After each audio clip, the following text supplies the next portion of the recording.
Hello everyone, Mike here with another review, reaction, hybrid. Today's, I wanted to go back to possibly one of the most influential artists of our time, and that would be Kate Bush. Of all her albums, I've heard start to finish, Never Forever, which I love. It would just seem natural for me to be a fan from the get-go as she takes off everything I like in music, particularly eclectic, explorative, and from what I understand with Never Forever, a lot of her albums in this time were re-released or remastered in 2018, so I will be mostly listening to those. You know, I can tell she's a very bright woman. I've saw some interviews and she just carries herself very nicely and very composed. And of course that's a great juxtapose with her very expressive, loud vocals. 13 tracks. I will say I've heard 3 of these tracks: Wuthering Heights, Oh To Be in Love, and The Man with a Child in His Eyes. I think it's time to get right into it with the first opening track, the song Movin'. Sounds like crickets in the background there.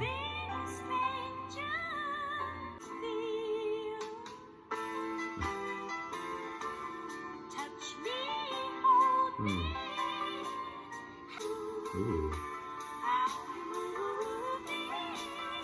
Very cool crescendo there.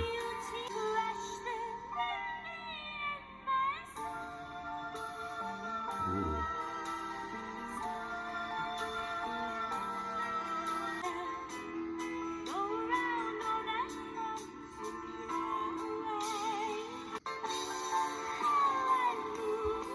Beautiful so far, very, very Kate.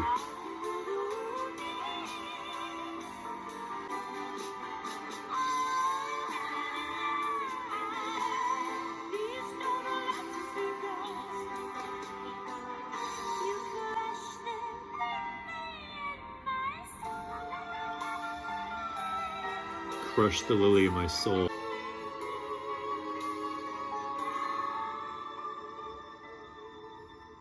Wow. Oh, it goes right into the next track. Oh goodness. Beautiful debut, really. You know, no different from what I've heard from Kate. Her unique in style. Yeah, it seems like a very beautiful love song, which love being no stranger to Kate as far as subject matter goes, for sure. But maybe it's just a collection of songs, I don't know. As being a debut album, usually it's less of a concept and more of just a collection of songs, who knows. But yeah, I enjoyed that a lot. But let me just go back a bit, since Movin' went right into the next song, the Saxophone Song. Rail sounds.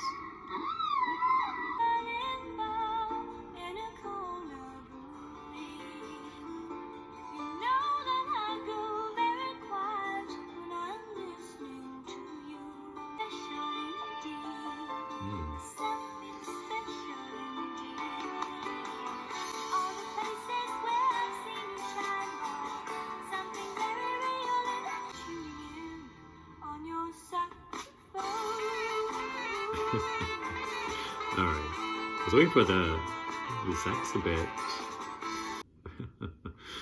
Wow, you know, it makes sense that Movin' went right into this track. I feel obviously if it just played as you would on the vinyl back then, perhaps you would pay no mind that it was 2 entirely different songs. You'll find me in a Berlin bar in a corner, brooding.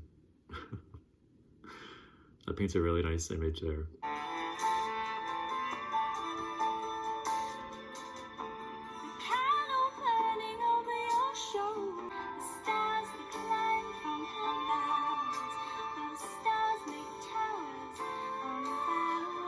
Oh, interesting.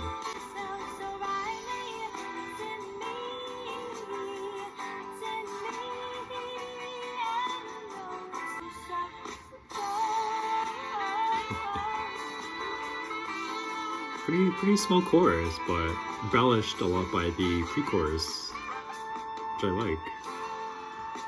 Are we getting a nice jazzy outro?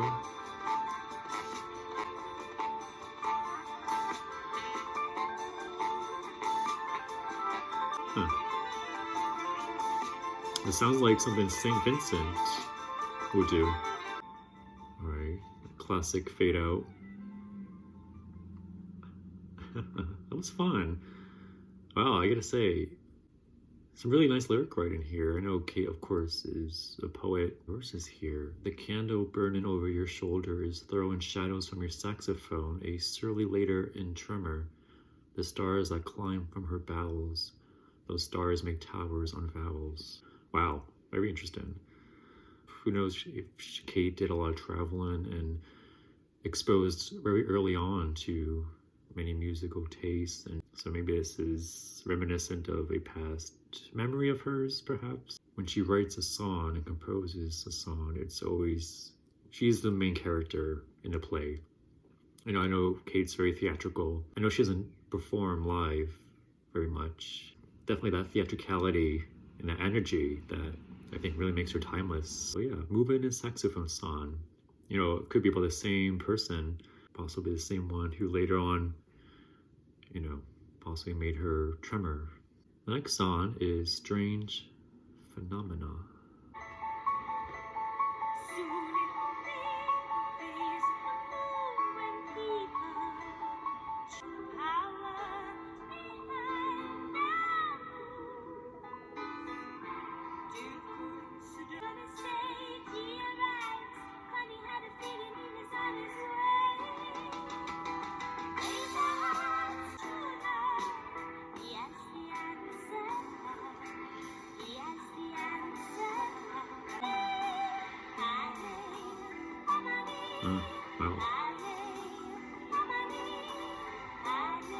Wow, very interesting. I forgot to mention this, but another musical artist that I believe may have drawn inspiration is Joanna Newsom. And I see that a lot with some of the parallelisms in how they write lyrics. I mean, even reading the lyrics to The Strange Phenomenon, it just has a very Joanna Newsom vibe to it.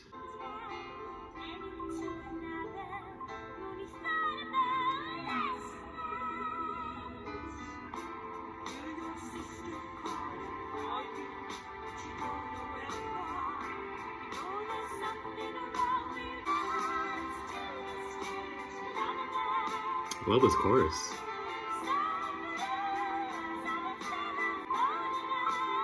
There's definitely some religious undertone here.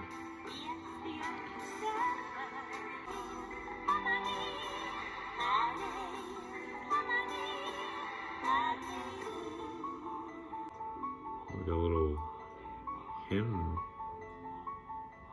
background here. Wow. That was lovely. So I was looking up because she's saying Om Mani Padme, which, looking up here, a Sanskrit mantra. So now we're wow, I wasn't expecting this to reference Tibetan Buddhism. Very beautiful. And I would say, since, like I mentioned before, I've heard Never Forever, where some songs really have a beautiful use of this choir, really powerful. So definitely a song perhaps that may bring up to mind, being at the mercy of the world unfolding around you. You don't have much say in it. So all you can do is just marvel of what's taking place around you on a daily basis. So the chorus, which I liked, you hear your sister calling for you, but you don't know where from. You possibly link more into her background, her personal life. I like that one a lot. All right, next song is Kite, which I'm not surprised, as the album cover, at least this one, I believe there's a few versions of the kick inside, is Kate on this human-sized kite in the iris of an eyeball. Wow, much upbeat song here.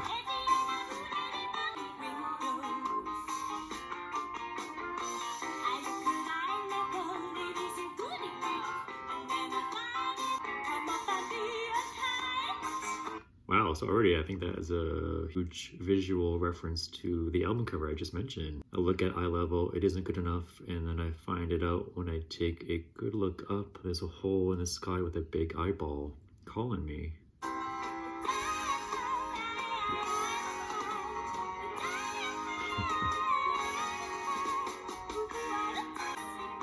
Ooh, I like this, the back end vocals here.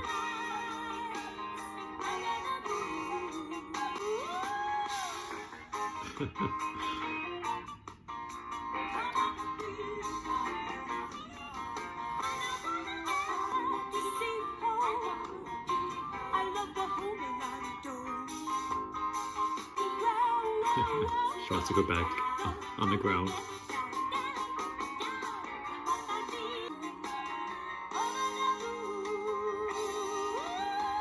Ooh.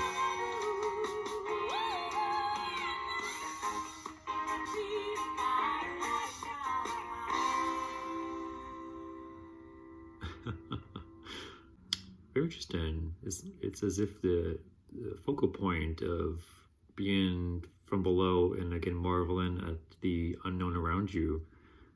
And here in this song, perhaps it's maybe saying you have a chance to progress up to that level in a figurative meaning as well, or spiritually. You know, I'm like a feather in the wind, but now I want to be back on the ground. And I really like this more upbeat approach to the song. And I love Kate's. She does a good job of having some really nice background vocals going on. The moon, how she's really emphasizes that those vowels there, which she does a good job of. For the most part, I'm really enjoying this album. And I think over time, the kick inside, you know, maybe a call to arms, looking inward, maybe some self-reflection to motivate you to do something with your life. So the next song is one song I have heard before, The Man with the Child in His Eyes. And actually has a video, which I've never seen before.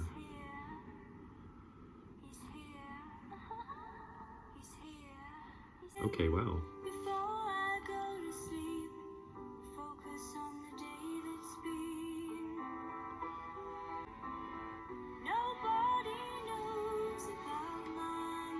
Kate's so beautiful.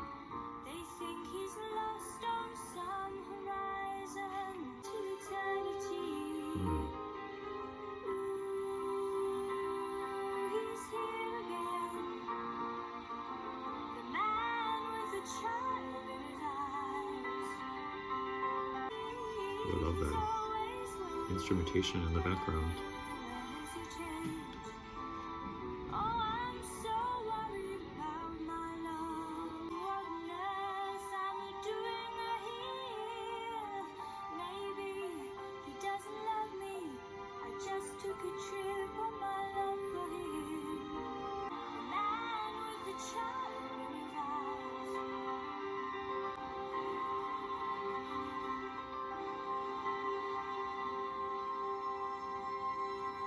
One of Kate's many timeless songs. Wuthering Heights is just around the corner on this album. Unrequited love or a past lover, whether they are metaphorically gone or physically gone.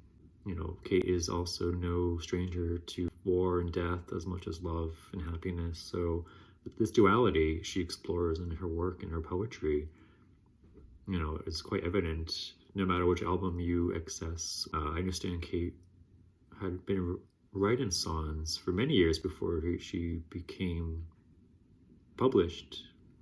Songs referencing lots of memories as a young girl or a teenager. Well, speaking of Wuthering Heights, here we go, next song.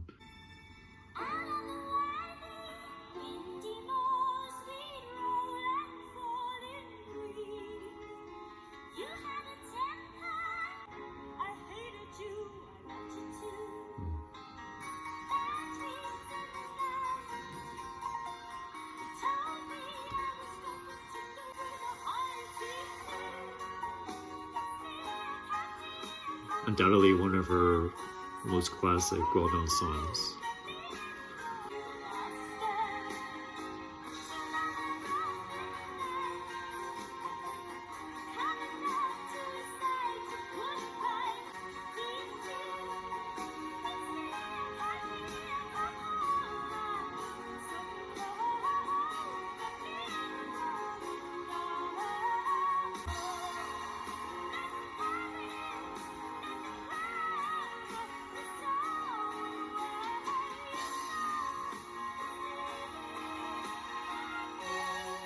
I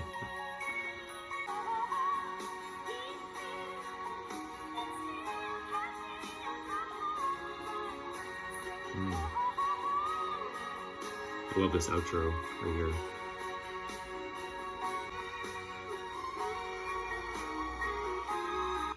Wow, again, a classic Kate Bush song.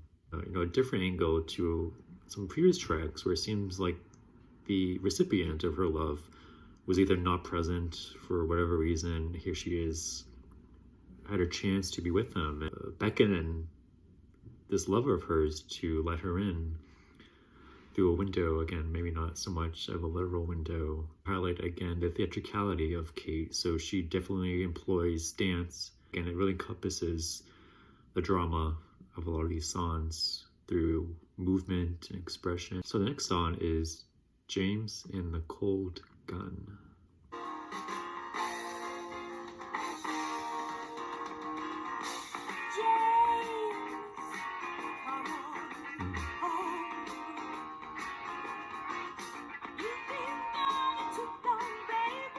James, maybe we have a name to this person.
Wow, okay. Sonically pretty upbeat given the subject matter, which I feel now that I'm really letting this album take its chronological journey, very underlying a central theme of perhaps one person through the guise of many roles in these songs. But here you have a name, James, another reference to coming home. So are they away at war or later at work? Or later song, Army Dreamers, a very anti-war song. Again, here in the kick inside with the idea of, the life of a soldier, a person she may have known. Are you living your life of luxury and lust and other delights to, go off and possibly fight a war you never have personal victory on? I'm not sure. The chorus, just the wailing, which I think really embodies her eclecticism in her vocal range. So track 8 is Feel It.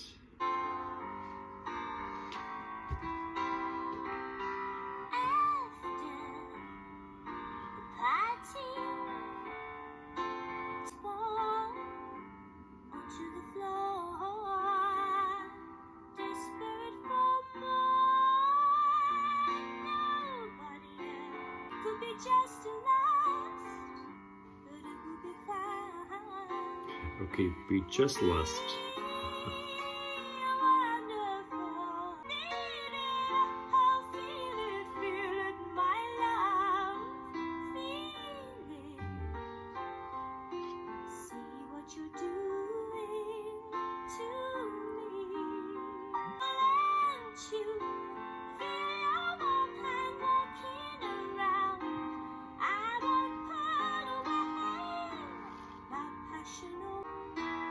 I like that lyric.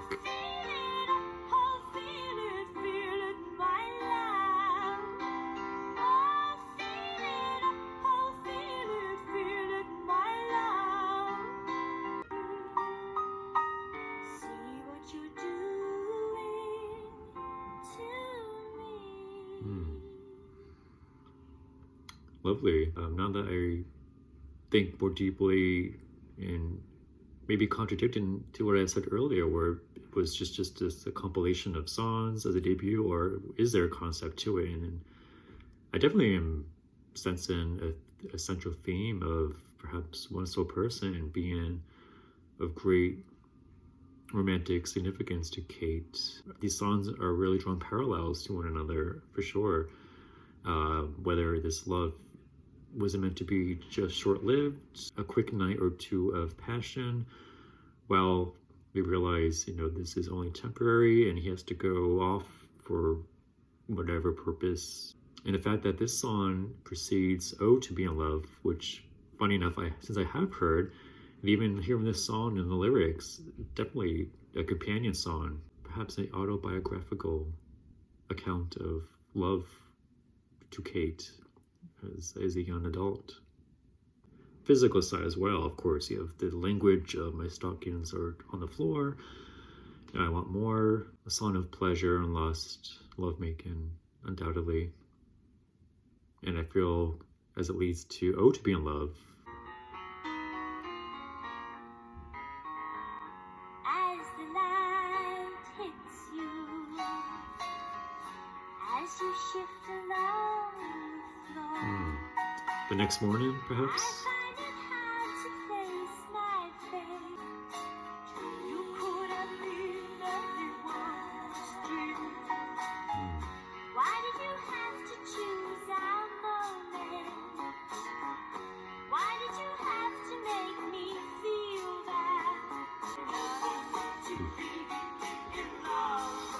And then again, to be in love. Love that chorus. Again, the use of this kind of back-end choir-esque vocals.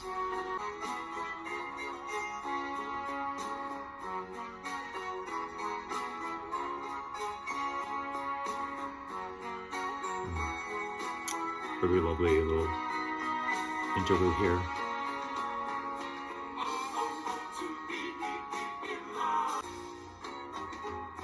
All the colors look brighter now. And then again, to be in love. And then again. Now that I hear this song in the context of the rest of the album, it really follows through this kind of chronological sequence of events. Swirl of emotions. Maybe she knows it could be just temporary and wants just time to just stop, but she finds herself so madly and deeply in love that she maybe can't comprehend that. Just sonically is a beautiful song, very upbeat, and I love the instrumentation of it with the little chimey. Track 10, L'Amour looks something like you.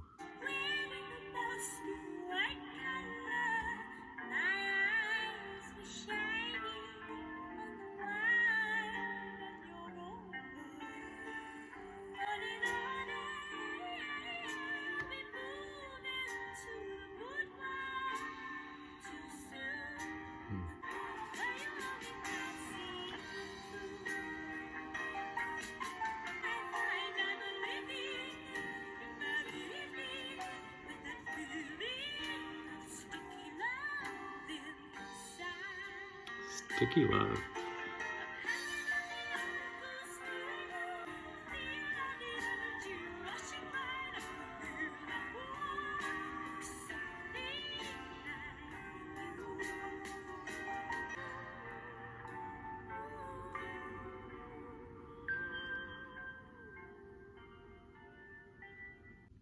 Nice little song. So it seems like this role is a little more romantic in the sense that she's now kind of this sullen woman, which is dressed in lace down a black river. My heart is thrown to the pebbles. Very interesting visuals here. We're only passing through. I'm dying for you just to touch me. I mean, that alone is very matter of fact that she wants something much more than the recipient can offer, or whether unknowingly or intentional. The kick inside, is it coming to terms that this love might not happen, or should you move on? What's the kick inside? So next track 11, is titled Them Heavy People.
Wow, it went by so quick.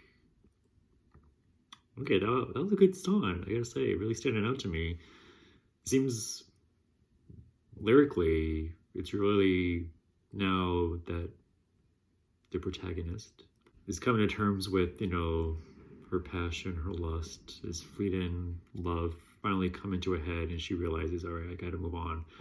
So these heavy people, whether they're family, close friends, seems up to interpretation, but they've now kind of swooped in and are helping her rebuild her life and maybe give her some words of wisdom, some tough love, saying, listen, you gotta move on. And we humans got it all. We perform the miracles, which I found was very interesting as a lyric, saying at the end of the day, you control to a certain degree your own destiny, right? Have a cathartic release of your inner frustrations, maybe, and with the help and support of loved ones, them heavy people that hit her in the right spot, the soft spot rather. So is this finally more of the kick inside, really taking you through a journey of every personal narrative? And I feel, even though it came out decades ago, it's still timeless, still relevant. We can all relate to that. And the sonics are, of course, very quintessential Kate. Piano and percussion and some nice use of backing vocals in this deep male kind of choir. I quite enjoy this song. All right, track 12, Room for the Life. Again, very formulaic, piano, percussion.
Definitely leading off them heavy people. They just take it as part of the deal, lost in your men and the games you play. Just calling her woman, just being like, you're capable of so much love. And then it mentions childbearing and motherhood, which up until now wasn't really a theme.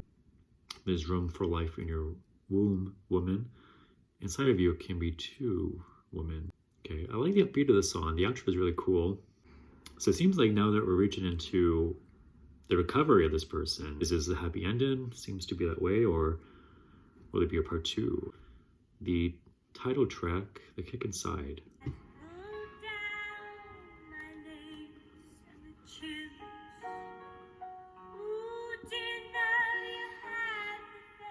Hmm.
Very interesting use of "I'll send your love to Zeus" by the time you read this. I don't know what that could mean. Definitely Zeus, you think figuratively on a high mountain, you can just send that love away. Like, I don't need it here on the ground, like early in the tracks, like the Kite, where she'd rather be on the ground. Really carefully weaves a series of events of our heroine undergoing, you know, these feelings of love. And mature album for someone of her age at that time, and just knowing what's to unfold with a career with more albums to come, she definitely begins to really break out of this mold and explore more of her own unique sound. Let me know how you guys feel about this album and any recommendations. I do plan to continue her discography in order, so as opposed to jumping around, which obviously you can vary different sounds and eras over time. I do plan to progress from here. But as always, thank you guys for listening in today, and I will catch you in another video. Goodbye.